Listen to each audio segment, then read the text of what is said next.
We're on week 16 of our chronological study, and we had last week off so everybody could get caught back up while I was gone out of town. And this week in week 16 covers. You've got the beginning of 2 Samuel. You've got the beginning of 1 Chronicles. And then you've got some Psalms in this week that's all being read. And I just kind of wanted to touch real quick on just a couple of things about Chronicles. The book of Chronicles, where do we get it? Well, the answer is, or who wrote it, I guess is the better question. And the answer is the chronicler never identifies himself personally in the book. Most church history and most people believe it probably is Ezra. And the reason they kind of believe that, because when you get to the end of the Chronicles, it almost is like it just naturally rolls right over into the book of Ezra. And if you look at the layout, whoever wrote the Chronicles wrote it at a point in time that everything's in the past. And he's bringing the past and he's connecting the past up to the present. And why Ezra makes a good fit in this, and why this book is important, at least in our study, but even so for the Jewish people, when this is written is in the time after they've been dispersed along the earth, and God had taken and wiped out the northern and the southern kingdoms, and when they've been sent into exile. So Judah gets Nebuchadnezzar will end up taking them into exile. And so as they start to trickle back into the promised land, these first chapters of First Chronicles are actually a whole lot of genealogy. Now, what do we usually do when we're reading the Bible and you hit these lists of genealogies? What do you usually do? If you read it at all, you just kind of go brrr, so you can check the box. Or you do what? You just kind of move on past it. And I get that, but I also will tell you they're there for a reason. And when you're really studying the whole of Scripture, if you've ever taken out the time to study those and look through them, those names, a lot of times, the reason they're there is because they connect dots somewhere else in Scripture. And we're going to see that some today. I'm going to point one out. But when you've been off, God sent them off into exile, and they're starting to trickle back in, and it's over a 100, 200 year period that they've been gone, and they're slowly starting to come back into the land. So it's not like they've been exiled, like it's been a mother and a father and their two, 3 children have gone to like some deserted island for 3 or 4 years, and the mother, the father, and the 3 children come back.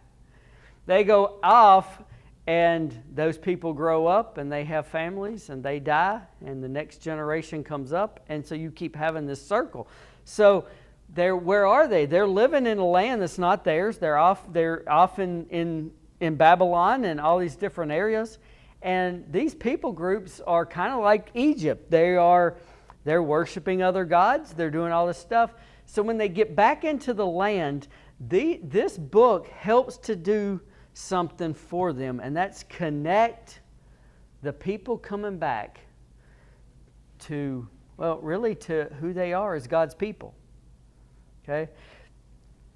So as they're coming back to resettle, it's starting to show them their identity of who they are as God's chosen people. And so when you look at the first few books there, and don't look at it, I'm just going to kind of talk about it real quick, but it starts with a genealogy, and the first person it names is Adam. Okay? Where's it starting at? The beginning. And it goes and it comes through to Abraham. And then it goes from Abraham to Isaac and to Jacob. And Isaac's got 2 sons, Jacob and Esau. And it takes the Esau line for just a minute and just kind of tells about him. And then it takes and goes back to Jacob or Israel, and it takes and pulls from him. And as these chapters unfold, these first chapters, it takes Jacob's sons, which we know is the 12 tribes, right? And it gives a genealogy, but it starts with the tribe of Judah. And why so? Well, the tribe of Judah is pretty important. Because from the tribe of Judah, God's already said, from the tribe of Judah, you're going to have the Lion of the tribe of Judah will come. Okay? So the Messiah is going to come through Judah. So it starts out with this, you've got a piece of Judah, and it brings him out. And then all of a sudden it jumps over and it talks about the line of David and the kingly line of David. Why so? Well, because the Bible then narrows down, okay, David's from the tribe of Judah, but then it narrows it down and says that the line of the tribe of Judah is going to come from David and what? His line. Okay? So it does a line, a lineage of David, then Solomon, and then Rehoboam. And at Rehoboam, it's going to split. You're going to have the northern kingdom and the southern kingdom. The southern kingdom's Judah. Well, that's going to keep the line of David going until they end up in exile. The northern kingdom isn't that way, but the southern kingdom is. And so it names those. And then it names the ones who, well, of that line that would have been king had they not have been in exile. And then it names, after they start to come back, the ones that, well, they would have been king, but they don't have the country anymore. They're back in the land, but they don't control it. But they do come back in their leaders. And one of them is Zerubbabel, okay, when he comes back. Okay? He's of what? He's of David's line, the straight line back to the throne. Okay? And so it gives this lineage there. And then it goes back and it kind of completes the rest of Judah's lineage. And then it goes to the other ones. Okay? So it's a way to connect their identity to who they are. Okay? Because they have been, well, dispersed for a while. And so they've come back into the land. Now, it's through David's lineage that, well, God chose to build his house. Okay? And Solomon, his son, will actually build the first temple on earth. But ultimately, that's going to be fulfilled in the line of the tribe of Judah will be the one that will finally be the eternal ruler and will build and complete the true kingdom of God. Okay? Now, so those are that. I'm going to come back and we're going to look at something briefly in Chronicles a little bit later because I told you there's something in that lineage and that genealogy that we always blow through that we're going to pick up on. But go back to the book of 2 Samuel, and those first 3 chapters is what I just want to look at today. So 2 Samuel 1. Now, Samuel, we talked as a staff. We went through last fall and winter. We went through the book of 1 Samuel and the life of David. Okay, and we basically stopped at the point of Saul's death. Okay, 2 Samuel picks up from there, and you'll remember through the reading that we've already done and from some of the other stuff that Saul had lost the kingdom. Not physically lost it, but God's told him, says, your family's not going to continue on. Okay? But Saul still continues to live and to reign for quite a while. Okay? But God had Samuel go and anoint a young boy, David, as the future king. Okay? And so you had all that played out in 1 Samuel. In 2 Samuel chapter 1 starts out by this. After the death of Saul, David returned from defeating the Amalekites and stayed at Ziklag for 2 days.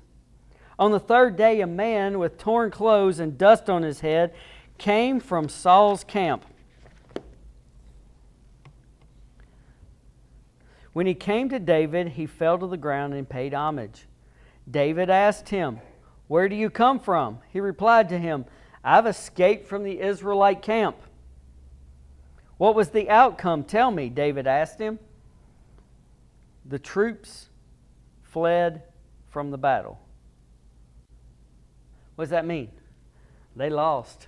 They're on the run. Who? Israel. Okay? "Many of the troops have fallen and are dead. Also Saul and his son Jonathan are dead."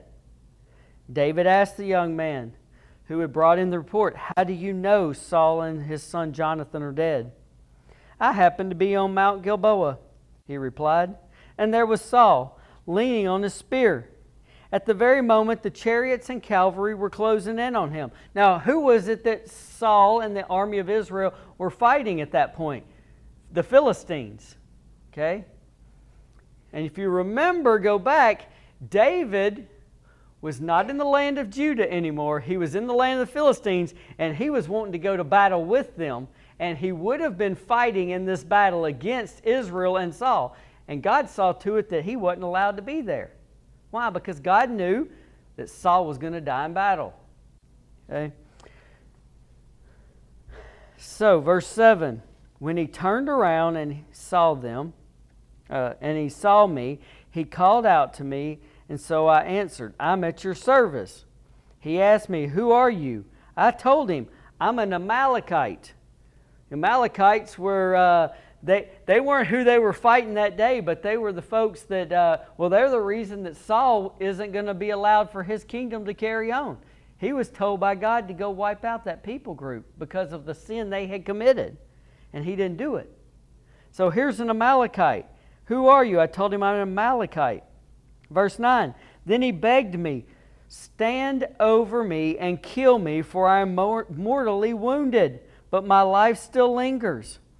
So I stood over him and killed him, because I knew that after he had fallen, he could not survive. I took the crown that was on his head and the armband that was on his arm, and I brought them here to my Lord.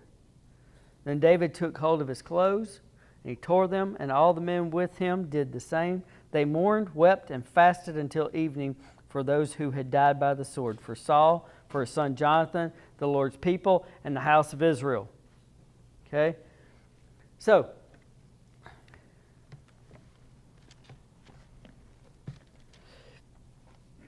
why would this guy, this young, probably Amalekite, why would he think that it would be a good idea to go to David? Because the beginning of this said that David had probably, as he's coming back from the Philistines, had probably stopped by an Amalekite village and done a little battle with them and comes on back in. Why would this Amalekite come up and go, "You know what? Here, it would be a good idea to have the crown and the armband. Let me go and take it to David." Well, if you think about it from purely just human standpoint, you think if he showed up there to David, his thought process probably went something like this. "I know who David is." Everybody around there knew who David was. Saul's been trying to kill him for a long time. They're enemies. You know what? If I take David, his enemy's crown and armband, well, that's worth something to David. And on top of that, it might be, I don't know, it might make him like us, or at least me. There might be some monetary value to it. Okay? There might be a lot of, he's going to find me really cool. I'm going to be one of his favorites, because why? I can go say I killed something. I mean, who can prove I didn't? I can go say I killed your enemy, and look, I brought you the crown. You're supposed to be king, and what did I do? I brought you the crown off his head. I killed him for you too. Now, in normal setting, and you know, you gotta admit, if just from purely thinking that through, that's not a bad idea, right? Sounds pretty good. David's his enemy. He's going to love me for bringing this to him. But I don't think he expected what he got. David doesn't like go, "Yes! Sit down, let's kill the fatted calf, and let's have a big party because Saul's dead." What does he do? He tears his clothes and he weeps for Saul and for Jonathan, but also for all those that fell in battle that day and all of Israel. Why? Look, Saul may have been his enemy and been chasing him and wanting to kill him, but he's also what? Part of the family, right? These are Israelites. They're part of the family. So, I don't think he expected that David would what? Go off as a sorrowful man over the fact that Saul dies. Okay? Now, here's the other thing. He says that he killed Saul, right? Well, the end of 1 Samuel in chapter 31 tells about the death of Saul that day. And it says that in battle, Saul gets hit in battle, and he's mortally wounded, but he ain't dead yet. And Saul asked his armor bearer who's with him to take his sword and kill him. And the armor bearer refused to do it. And it said Saul took his own sword and fell on his own sword to kill himself. There's no way this kid did it. Okay? So he's there bringing the crown and the armband, but he's decided to ratchet it up a notch with a lie that says, I killed him because, hey, he thinks that what? It's going to be extremely beneficial to say, I killed your enemy for you. Okay? But it is a lie he's telling. Does David know it's a lie? Maybe, maybe not, but probably not. Okay? But we'll see how David handles that. Look at verse 11. David inquired of the young man who brought him the report, where are you from? I'm the son of a resident alien. He said, I'm an Amalekite. If there was a chance, if there was a time he was going to lie, that should have been it. You know, I'm from the tribe of whatever. I'm from some place you've never heard of. I'm from whatever. That should have been the lie he told. Okay, but he didn't. I'm an Amalekite. David questioned him, and look what he asked. How is it that you were not afraid to lift your hand to destroy the Lord's anointed? See, Saul lost the kingdom for future, but he was still God's anointed king up until the point he died.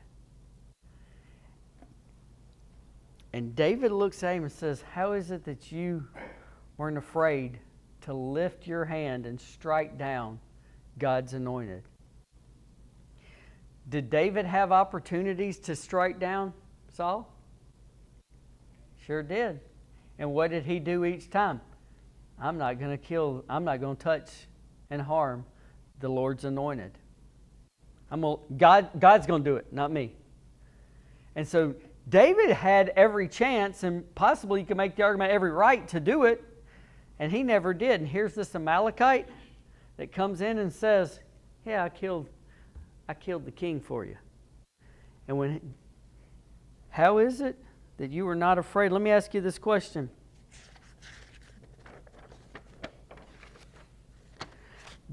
Do you fear God to the point of not lifting your hand or your mouth against God's anointed? See, I added mouth because in that day it was the hand, okay? But you know what? In our day, it's more so the mouth, right? Whether it's the mouth talking or on a keyboard or whatever else, right? Social media and all that other stuff. And, you know, do you fear God enough, okay, to not lift your hand or mouth against God's anointed? See, but here's the thing. It's hard to know in our day. It wasn't hard for David. He knew Saul was the anointed king while he lived. He knew that. That wasn't hard. Our day, it might be a little harder to figure out who's the Lord's anointed. Okay? And when I say anointed, I'm meaning somebody anointed for ministry. Okay?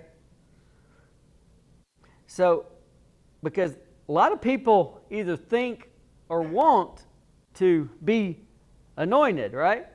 I mean, look, we've been around Warrior Center long enough. I mean, I used to have them come, they've been here 2 weeks. They come in, they come off the street, they come out of jail, they're here in boot camp and they're 2 weeks in. You know that fog hadn't even lifted yet, right? But they've been reading their Bible for 2 weeks. The fog's still there, and they come up and they say, what? I think God's calling me into ministry. Or I've got this great idea for ministry, and week 4, right as they finish up boot camp, they jump out there and say, I've got this, God wants me in ministry, right? Okay. sometimes it's not hard to tell who's not anointed for ministry, but sometimes it is. Because sometimes those folks have big platforms. Look, there's a lot of people that want to be the next Billy Graham. Okay? And look, there's a lot of people that have used ministry, not really for ministry, but it gives them social status. It gives them community status. You know, they wear the big flashy coats and they drive the big flashy car. Why? It gives them status. It doesn't necessarily mean that they were anointed by God for ministry. Okay? But I would say this. You got to be very, very careful what you say, because what if they are God's anointed? And look, can somebody be anointed by God to do something and just from sin nature take a left-hand turn and end up in a bad spot and not where they, or walk away from it? Sure they can. Okay. We have to be careful not to rejoice over that. Okay. We have to be careful that we don't contribute to the harm. Because ultimately, you know, let's just say, you might not like some pastor that's been on TV and he's been talking it up big for years. And maybe you've looked at him and go, man, that's a false teacher if there ever was one. And you're probably right. Okay? But then all of a sudden they fall. And what happens? Lots of times, a lot of people, Christians, the world, everybody does what?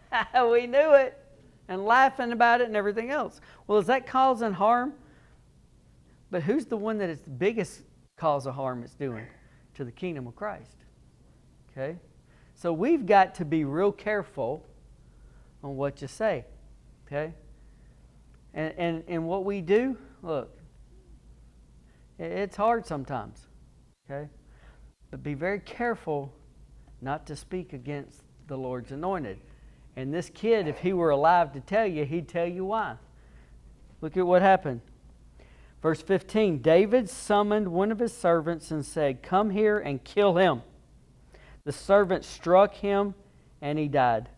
For David said to the Amalekite, your blood is on your own head, because of your own mouth testified against you by saying, I killed the Lord's anointed. See, what he thought was by making a lie up and saying he killed it, what he thought was he was going to get elevated, and what happened to him? He got punished. Okay? Why? Not because he killed somebody. Not because he was on the battlefield somewhere. Not because he brought the throne. Look, had he have just brought the crown and the armband to David and said, hey, Saul was already dead, but I brought this to you, you know what? He probably would have got an elevated position. His problem wasn't any of that. His problem was what? He said with his mouth, I killed God's anointed. Okay? And because of that, he lost his life. Okay? So be careful. Be very careful when you speak against anyone that could be God's anointed. Okay? Now,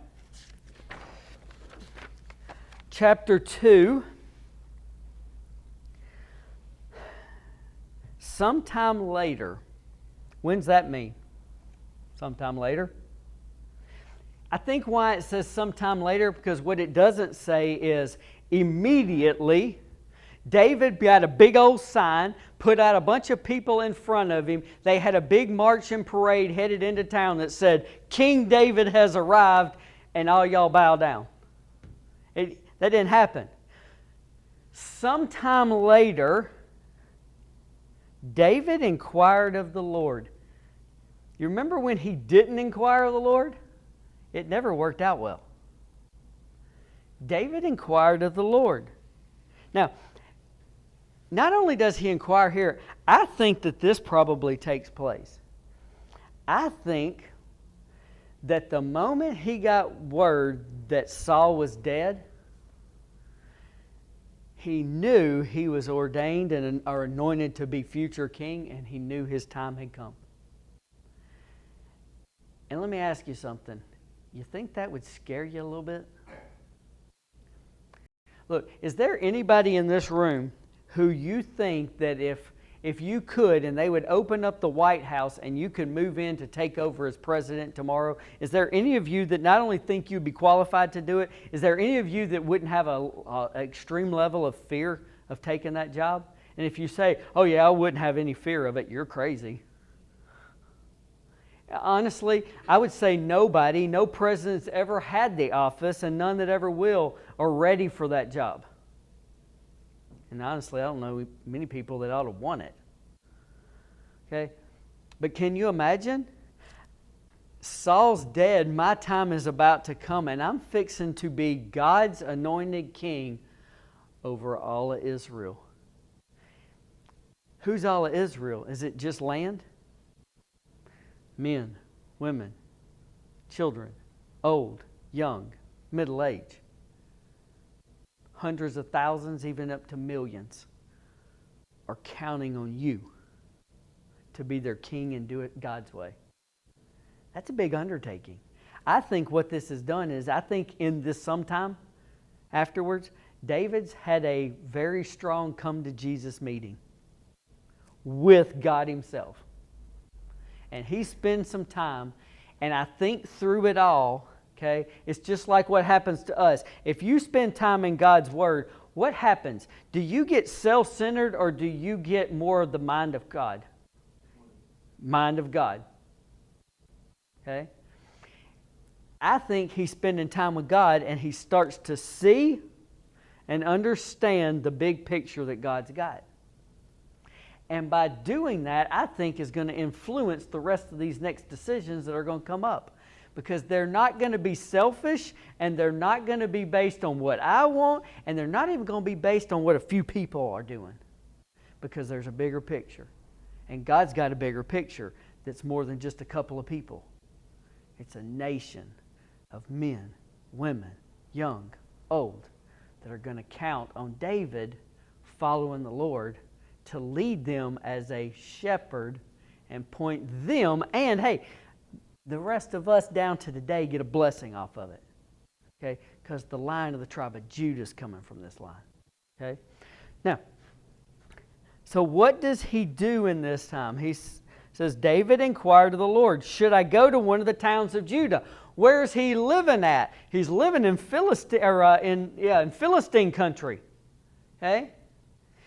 The last place God told him to be and to stay was in Judah. But he got to thinking one day, I thought to myself, I better get out of town. And so he got out of town. Now he says, should I go back to Judah? Where's Judah? That's home for him. Should I go home? See, he's from what? He's from Judah. He's from the land of Judah. He's from specifically Bethlehem. Okay? Should I go back to the towns of Judah? The Lord answered, go. And then he didn't leave it generic. He gets real specific. He asked, where should I go? And God says, to Hebron. Okay?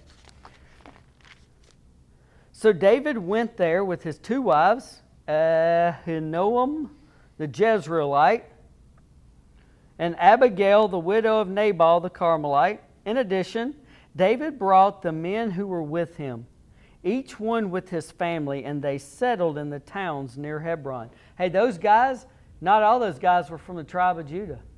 Not all those guys were even Israelites. But all them guys had been faithfully with David for a number of years and had been faithful to him. Okay? Them and their wives, their whole families come. Verse 4, then the men came to Judah, then the men of Judah came, and there they anointed David king over the house of Judah. Here's the tribe of Judah. David's back in the land, and the people, the men of Judah, come to David, and they do what? They anoint him their king. Why?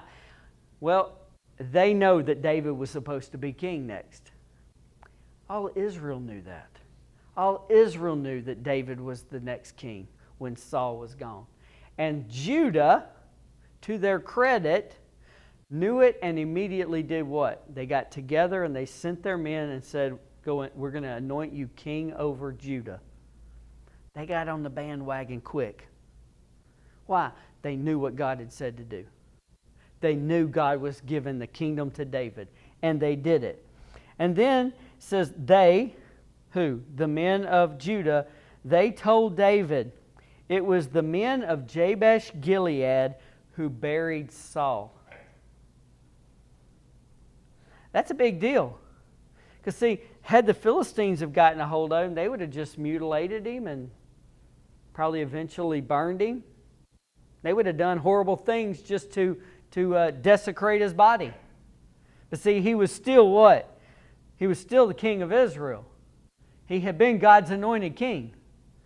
And these guys, instead of letting anything happen or even disrespecting him themselves, they did what? They went and got him and they buried him. Okay? Verse 5, David sent messengers to the men of Jabesh Gilead and said to them, the Lord bless you because you have shown this kindness to Saul, your Lord, when you buried him. Now may the Lord show kindness and faithfulness to you, and I will also show the same goodness to you because you have done this deed. He's praying a blessing over them. The king is not only calling down a blessing from God for them, but the king's also what? He's blessing them himself. Why? Because they took care of God's anointed king. All right? Therefore, verse 7, be strong and valiant, for though Saul your Lord is dead, the house of Judah has anointed me king over them. Okay? There's a level of respect that these people were treating God's anointed, Saul, and Jonathan. Does Jonathan and David, do they have some special place to each other? Sure they do. Okay? Because of how they handled things, and they showed this respect for God's anointed instead of just brutalizing him or leaving him out there for the dogs. That meant something to David. Why? Because David had always what? Left it to God to deal with Saul. Even when the times that he could have killed him. Okay? Now, verse 8 through 11, you've got Abner, son of Ner, commander of Saul's army. Now, who's Abner? Well, he's the commander of Saul's army, right? But a little deeper. You think David and him know each other? David was also one of the commanders in Saul's army, wasn't he? David was so popular before he had to go on the run. Remember, the people were singing songs about David. David's killed his 10,000s and Saul is what? His thousands, right? David was a force to be reckoned with when he was in Saul's army. Okay? Abner and him would have known each other very well. Probably both hanging around the palace on a day-by-day basis when they're not out in the battlefield together. Okay? And so Abner would have known him well. Abner will also, he knows that David was to be the next anointed king. And we'll see that unfold. And actually, Abner will eventually tell this, that he knew this. Abner, son of Ner, commander of Saul's army, took Saul's son Ishbosheth and moved him to Mahanaim. He made him king over Gilead, Asher, Jezreel, Ephraim, Benjamin, and then over all Israel. All Israel minus what? Judah. Saul's son Ishbosheth was 40 years old when he became king over Israel, and he reigned for 2 years. Where did this dude come from? Think about it. All the rest of Saul's sons, because there wasn't just Jonathan, there were other ones, and it does tell they were out on the battlefields. Where did this dude come? He's 40 years old. Where's he at? Mama's boy somewhere? Hanging out the castle, filing his nails? Where's he at? We'll see. I really do. He was a wimp. He was a coward. He was the one that was sitting back. Because as this goes on, you're going to see he was afraid. Abner, now that Saul's dead, Abner controls what? the whole army. Look, if you control the army, guess what you have? Power and control. There's been more than one coup against kingdoms that have happened because of that very thing. Abner's sitting in a spot of complete power. What does he do? He goes and gets the wimp son, probably the only one left, gets the one wimp son and goes and pulls him over here and basically sits him down on a chair and says, okay guys, he's our king. Why? Because Abner's got all power. This is a wimp over here. I can control everything. Okay? Now, the other reason that he's got to be willing to do this, because see, Abner knows, is going to tell us that he knows that David should have been king. But why would he have done this? Look, have you ever known what God wanted you to do and you still did something different? Because you thought to yourself how much better my plan would be. Look, remember when Samuel told the people, God said, go back and tell the people what a king will do? And one of the things he said, he will basically tax you to death and give your stuff and the money, and he'll make his commanders and his people rich. Abner's leading the charge on this. Do you think he's probably wealthy? You think he probably owns land? You think he probably got a good spot? He also probably thinks, you know what, I've been the commander of Israel's army. I've been chasing David around the countryside trying to kill him for a number of years for Saul. What happens if I turn the kingdom over to him? What could David do to me? Well, he could take all your stuff. He could put you in a poorhouse. Or he could just kill you, right? So you can kind of see when he sits over there and goes, you know what, the guy I've been trying to kill, if I turn this over to him and don't come up with a better plan, I could die. And ultimately, if it was a lesser guy than David, that would probably be the case. Okay? But that's not David. But he's thinking that way, and you can see why he's thinking that way. So he puts this guy in. Okay? And it also notes it says that he reigned for 2 years. He didn't have a long reign. The house of Judah, however, followed David. The length of time David was king in Hebron over the house of Judah was 7 years and 6 months. So 7.5 years. So if you take your timeline, here's a 7.5 year period. David's in Hebron for this whole 7.5, and he's king over Judah. But for 2 years, the rest of the kingdom is up here with Ishbosheth. But after he goes away, David takes and gets the whole kingdom. So the rest of that 5-year period, David's king over all of it, but he's still in Hebron. He gets basically the city of David and Jerusalem and moves there after 7.5 year period. Okay, but he will get it. But for 2 years, Ishbosheth is the king over the rest of Israel. Okay, now that's because of this, they're going to have a civil war. And David, it doesn't look like David's taking his troops and going, okay, I'm supposed to be king of Israel and I'm going to mount my troops and we're going to go up there and we're going to whoop y'all up. I think he's doing exactly what he's been doing already. God, this is your deal. This is your thing. Okay? And so as time goes, Abner takes and he moves the troops of Israel toward David to attack. And Joab, okay, now is the king, is the commander over David's troops of Judah, moves his troops to meet him, okay, during this period. Look at starting at verse 17, chapter 2, verse 17. The battle that day was extremely fierce, and Abner and the men of Israel were defeated by David's soldiers. The 3 sons of Zeruiah were there, Joab, Abishai, and Asahel.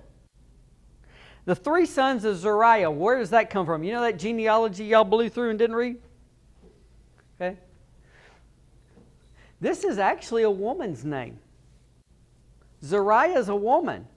And it's naming this woman and her 3 sons. Well, why in the world would that be the case? I'm going to show you. Take and turn over to 1 Chronicles.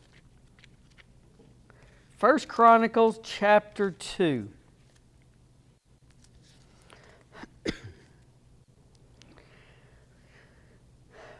First Chronicles chapter 2, I'm going to start at verse 10.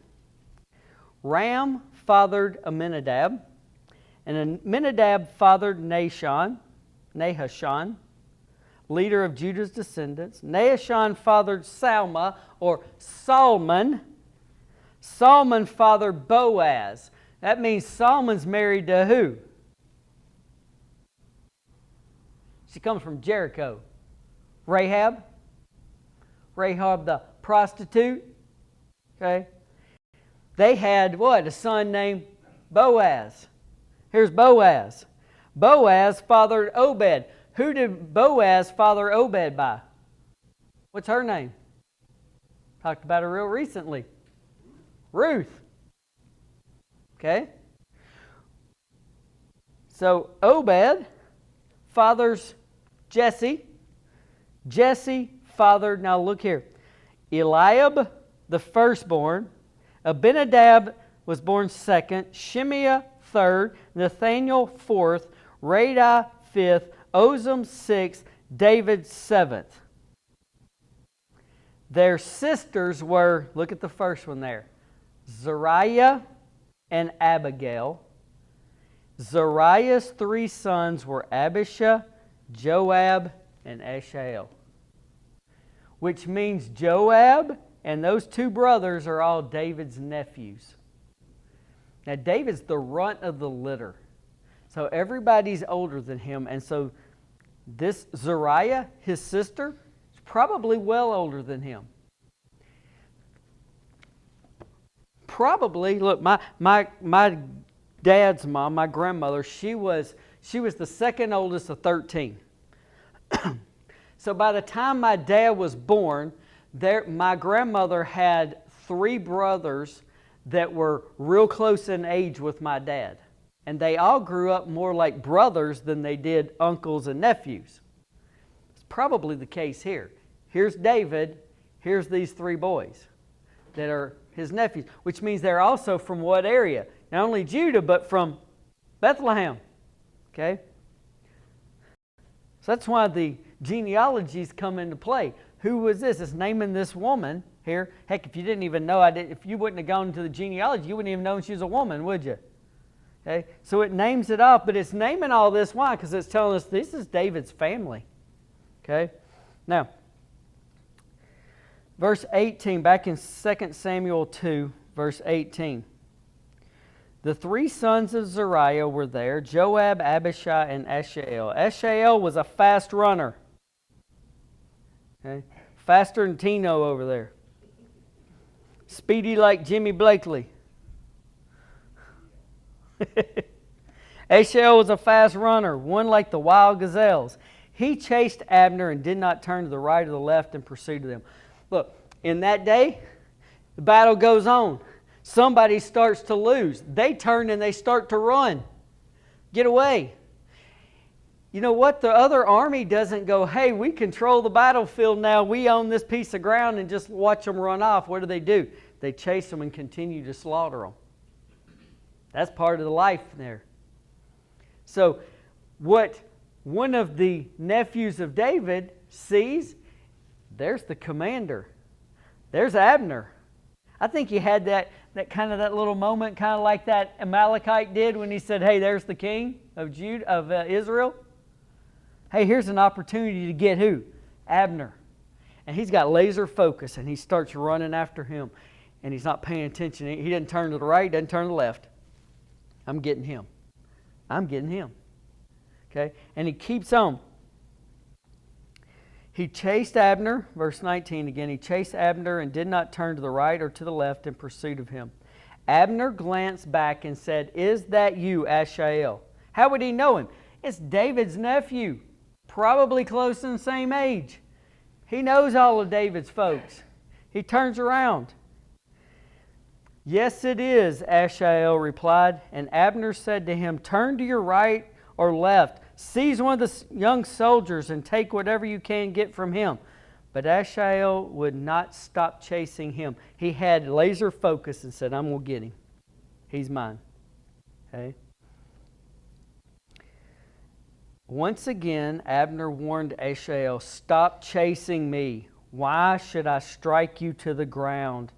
How could I ever look your brother Joab in the face? Joab's a commander in Judah's army.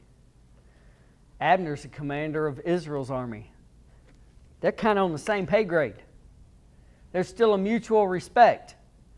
And I know you. I know your brother. I mean, he knew him enough to call him by name, right? But he also, Abner's a warrior. And he knows this kid's coming to kill me. And the only way I can keep him from killing me is what? I got to kill him. And he's trying to get him to stop so he doesn't have to kill him. But the kid wants nothing to do with that. Verse 23, but Asahel refused to turn away, so Abner hit him in the stomach with the butt of his spear. The spear went through his body, and he fell and died right there. Now this is a battle going on. This is a battle. This is a death in battle, right? Okay? This is a death in battle. Fight was going on. As they all came to the place where Asahel had fallen and died, they stopped. But Joab and Abishai, his brothers, pursued Abner. By sunset, they had gone as far as the hill of Ammah, which is opposite Giah on the way to the wilderness of Gibeon. The Benjamites rallied to Abner. Who are the Benjamites? Besides they're one of the tribes of Israel, they're also King Saul's people. He's from the tribe of Benjamin. They come and they rally around him. They formed a unit and they took their stand on top of the hill. Then Abner called to Joab, "Must the sword devour forever? Don't you realize this will only end in bitterness? How long before you tell the troops to stop pursuing their brothers?" Don't you know that this is going to end in bitterness? See, what's David going to be doing? He's going to be putting the whole country back together, right? Means you need peace. But if you sit there and you've kept on going until you've butchered people, they're going to be bitter. Their family's going to be bitter. Their brothers, their uncles, their cousins, are they going to be bitter? Sure they are. For generations. It's hard to get peace if you continue this butchery. And so he says to him, hey, stop. Don't you see where this is going to lead? And he does. As God lives, Joab replied, if you had not spoken up, the troops wouldn't have stopped pursuing their brothers until morning. Their brothers. They're all from the tribe of Israel, right? Different tribes of Israel. From the nation Israel. Okay? They're all God's chosen people. 28, then Joab blew the ram's horn and all the troops stopped. They no longer pursued Israel or continued to fight. Okay? Now,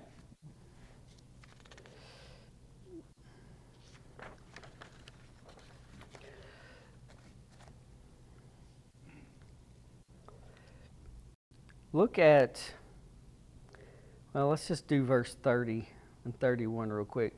Then Joab turned back from pursuing Abner. He gathered all the troops.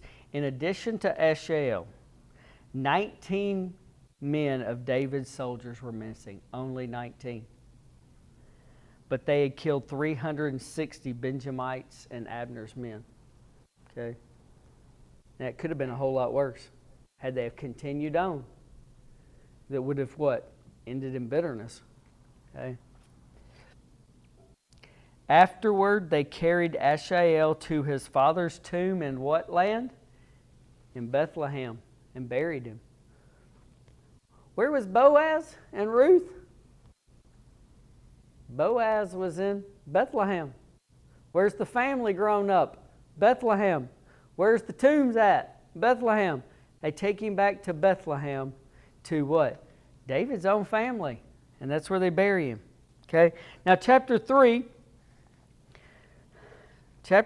verse 6 gives us a brief description about this civil war that was going on. During the war between the house of Saul and the house of David, Abner kept acquiring more power in the house of Saul. He already had the army backing him.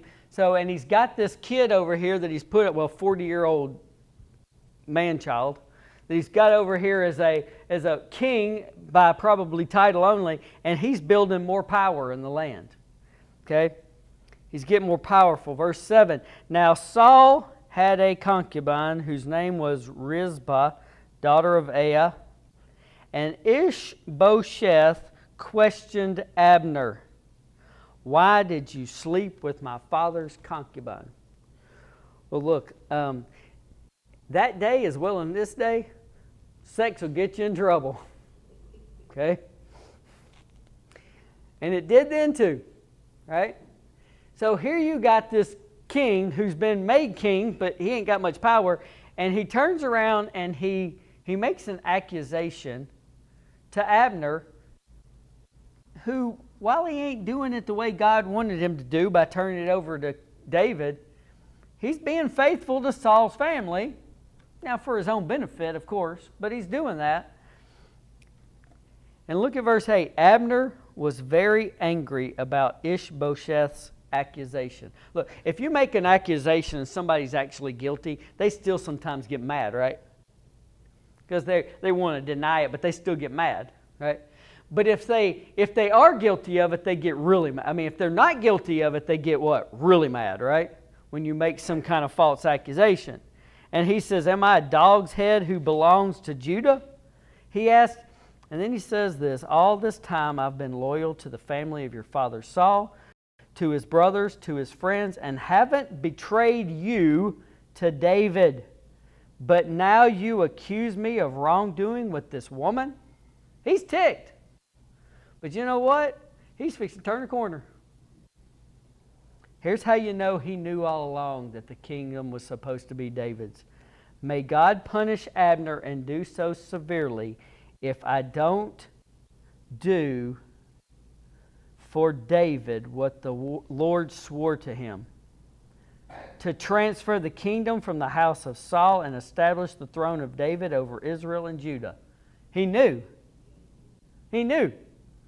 And now, you know what? You've ticked me off.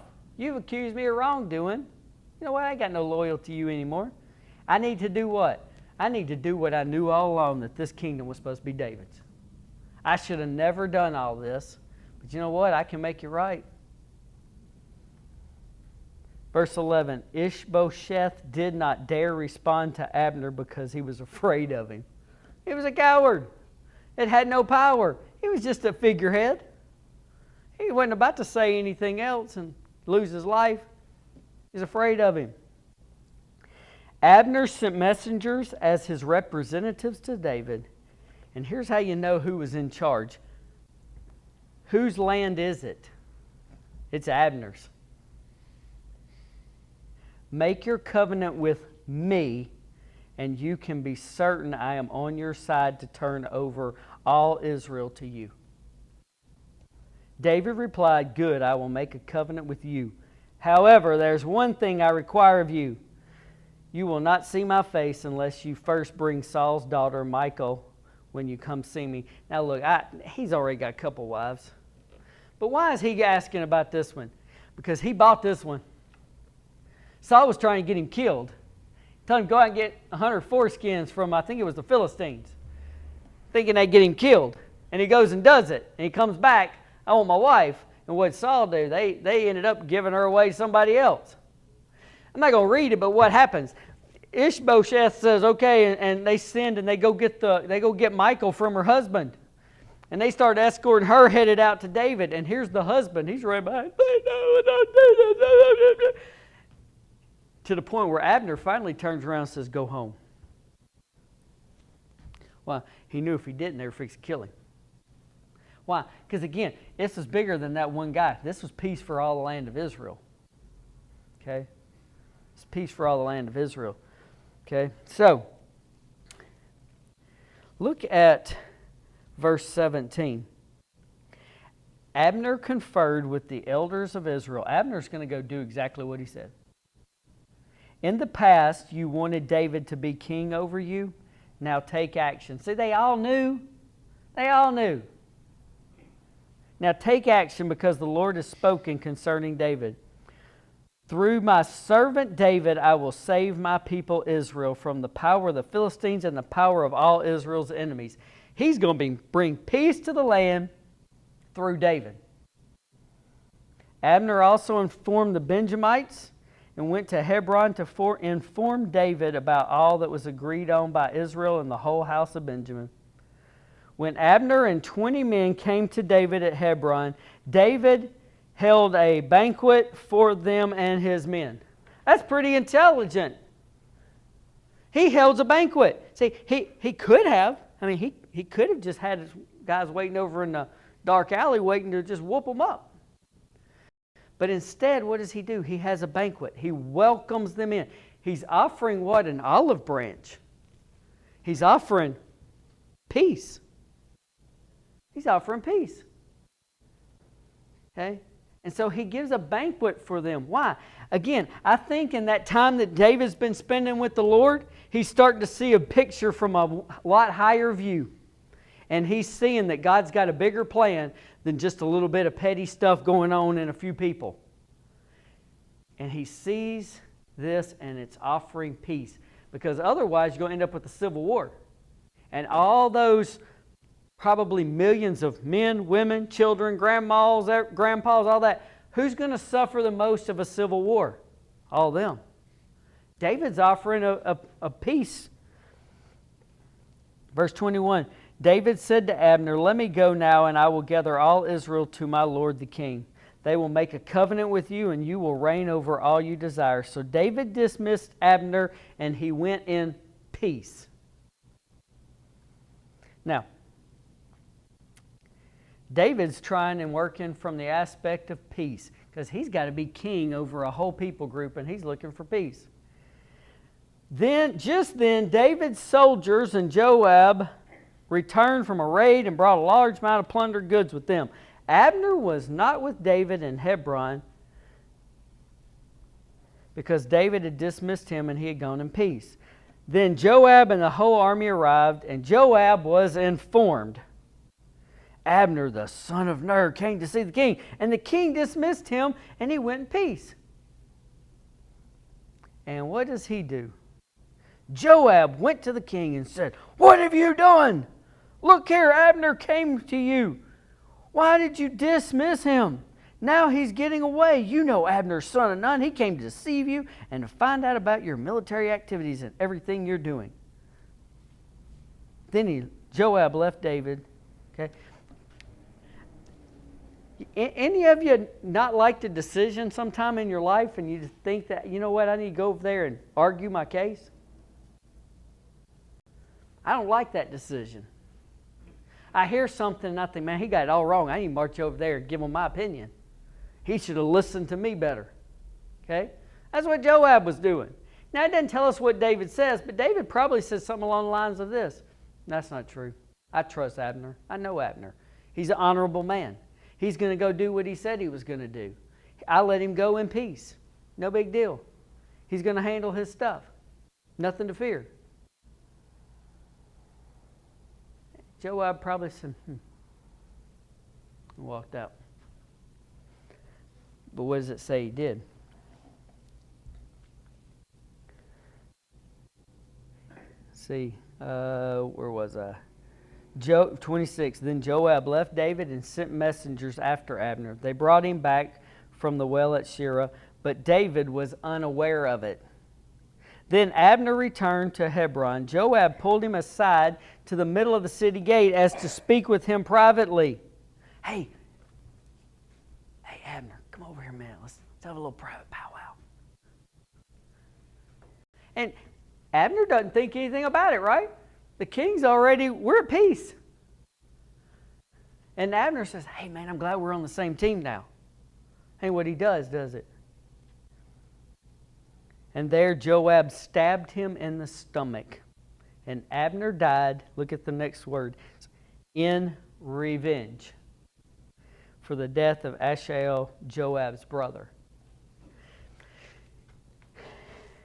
Abner killed his brother in battle, in self-defense. This was a guy who's at peace, not at war, not in battle, not striking against you, not trying to kill you, and you just, because of your own revenge, you just killed him. One's war and one's murder. Okay? One's war, one's murder. It's all about revenge. Now, David's going to immediately, when he finds out about it, he's going to tear his clothes, he's going to weep, he's going to do all these things for Abner. Okay?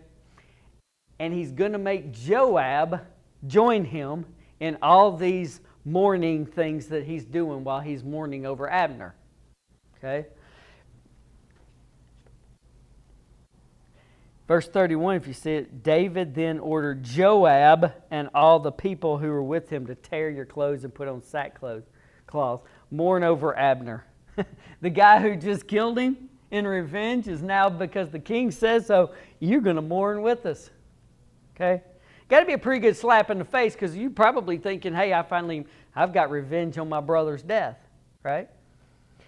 Look at 32. When they buried Abner in Hebron, the king wept aloud at Abner's tomb. All the people wept. The king sang a lament for Abner. Who's there when the king sings this? Not just all the people, but the guy who murdered him. And listen to what the guy who murdered him has to hear the king say. Should Abner die as fools die? Your hands were not bound, your feet not placed in bronze shackles. You weren't a prisoner. You were in peace. You fell like one who falls victims to what? Criminals. And the one that killed him is having to sit and listen to it. Okay? And all the people wept even more. Look down at verse 36. And all the people took note of this, and it pleased them. In fact, everything the king did pleased them. On that day, all the troops and all Israel were convinced that the king had no part in the killing of Abner's son. Why is that important? Because without that, there would have been no peace. There would have been civil war. But because of the way David handled it, and why is he doing this? He's been walking with the Lord. He's seeing from what? Godly eyes. And it's bigger than Joab and Abner and their little spat going on. And it's bigger than one or two people, because it's affecting what? Millions, not one or two. And God's looking at what? The peace of Israel. Okay? Bigger thing. Now, I would say this. Why didn't David execute Joab at this point? You know, that was a harder one to answer. I mean, he killed the Amalekite just for saying he killed the king, right? And he knows without a doubt Joab's the one that killed Abner. Why didn't he? I don't know. I mean, it could have been that maybe David is given some credit for not only being family member, but he's walked with me and been the leader of my armies for quite a while. Maybe he's given him a little years of service. Maybe he figures that Joab's strong enough because he is commanding the army. And maybe a lot of those guys in the army thought, well, hey, this was justified. This was revenge, and thought it was okay. So maybe David didn't have the full strength and the backing of everybody had he done it. But I really think it's more of this. I think David sees a fragile kingdom. And he sees that this, by killing Joab, would just be one more step to causing potential, not peace, but civil war. Again, who's he walking with? God. Now, God, he may have even said, God, should I do something? I mean, he said it about, should I go here? And maybe God says, not now. I'll take care of it in my time. Now, what's going to happen to Joab? Well, David's not going to do it in his lifetime. But David's going to tell his son Solomon, because see, Joab's going to have the strength and the power to be like an Abner when David's gone. And he's going to tell Saul, don't let Joab go into Sheol in peace. And Solomon's going to have him killed. Okay? When he takes over as king. Okay? But Joab's going to live the next, 30, 40 years as a guy who's going to get wealthy. But God will get him. God will deal with him. It's just not going to be in their timing. It's going to be in God's timing. Now, wrap it all up. What do we learn from this? Well, I think one of the things we can learn from this is take your revenge out of the equation. Okay? Look, put it on a personal note here at Warrior Center. If a client ticks you off, don't retaliate, seek peace. And look, when they come in here, are they looking to sometimes push your buttons? Okay. Look, people are going to come in here you're just not going to like. They're not going to like you. You're going to have people that come in here that really are just trying to what? Run from the court system? Run from a problem temporarily? They really don't want any of this, but they're just kind of stuck here. And guess what? They're going to possibly cause all kinds of issues. And they may even try to push your buttons. And they might try, but you know what we've got to do? We've got to take that retaliation mindset out. And we've got to look at them like David did. How do I seek peace? How do I seek peace? Okay? Don't take matters into your own hands, let God. See, David had times where he took matters in his own hands and it didn't work out so well. But when he's leaving it back for God, God's handling it. Okay? Unlike Joab, who took matters in his own hands and became a murderer. Honor positions of authority, doing good to all does have its benefits. Okay? David honored the position of God's anointed all along the way, even after he was dead. David still honored that. And walk closely with God will let the Holy Spirit be your guide. I think that was David's key at this point in his life. He's not walking in his own wisdom and his own understanding and his own anger. He's walking with the Lord, and the Lord is what? Directing him toward peace. Keeps directing him toward peace. Okay?